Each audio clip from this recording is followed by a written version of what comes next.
warahmatullahi wabarakatuh. Perkenalkan, nama saya Yaya Fauzia dari kelas 11-1. Di sini saya bersekolah di SMA Kebangsaan, dan di video kali ini saya akan menjelaskan tentang pengertian, tujuan, ciri-ciri, struktur, unsur, kaidah kebahasaan, serta perbedaan fakta dan opini tentang teks berita. Yang pertama ada pengertian teks berita. Teks berita adalah sebuah teks yang berisi laporan mengenai suatu informasi, kejadian, atau peristiwa yang sedang atau telah terjadi, bersifat faktual dan aktual.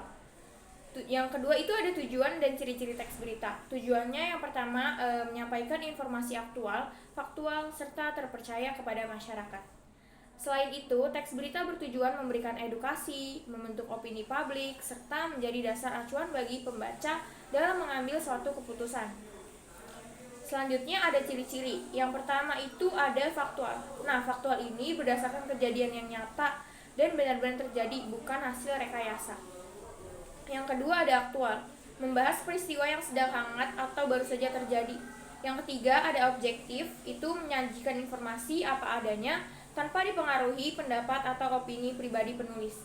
Yang keempat ada waktu dan tempat yang jelas, membuat keterangan waktu dan tempat terjadi agar informasi mudah dipahami secara akurat. Yang kelima ada bahasa baku dan komunikatif, menggunakan pilihan kata yang standar, sederhana, dan mudah dimengerti oleh umum. Yang ketiga itu ada struktur teks berita. Yang pertama ada judul berita. Judul berita ini yang dimana kalimat pendek dibagikan atas yang merangkum inti cerita dan menarik pembaca.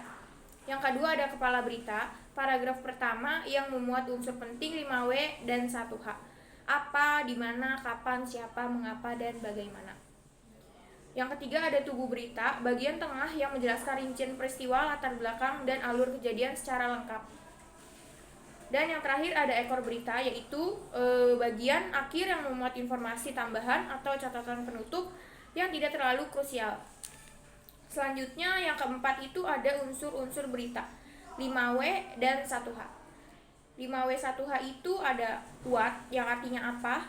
Yang kedua ada wo, siapa, where, di mana, when, kapan, why, mengapa, dan yang terakhir how, bagaimana. Yang kelima ada kaidah kebahasaan teks berita. Yang pertama yaitu bahasa baku. Nah, bahasa baku ini yang dimana bahasanya tuh baku sesuai menurut dengan KBBI.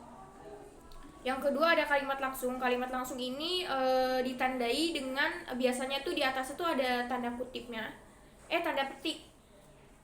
Yang ketiga itu ada konjungsi bahwa kalimat langsung menjadi kalimat tidak langsung. Selanjutnya ada kata kerja mental, respon atau sikap terhadap suatu tindakan, memikirkan atau membayangkan, itu salah satu contohnya. Selanjutnya ada keterangan waktu dan tempat, kapan dan di mana peristiwa itu terjadi. Yang terakhir ada konjungsi temporal, kemudian, sejak, atau akhirnya. Itu salah satu contohnya. Dan yang keenam ada perbedaan fakta dan opini teks berita. Faktanya yaitu salah satunya kejadiannya nyata, dapat dibuktikan, bersifat objektif.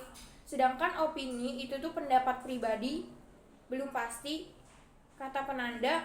Salah satu contohnya yaitu menurut, mungkin, sepertinya, atau sebaiknya.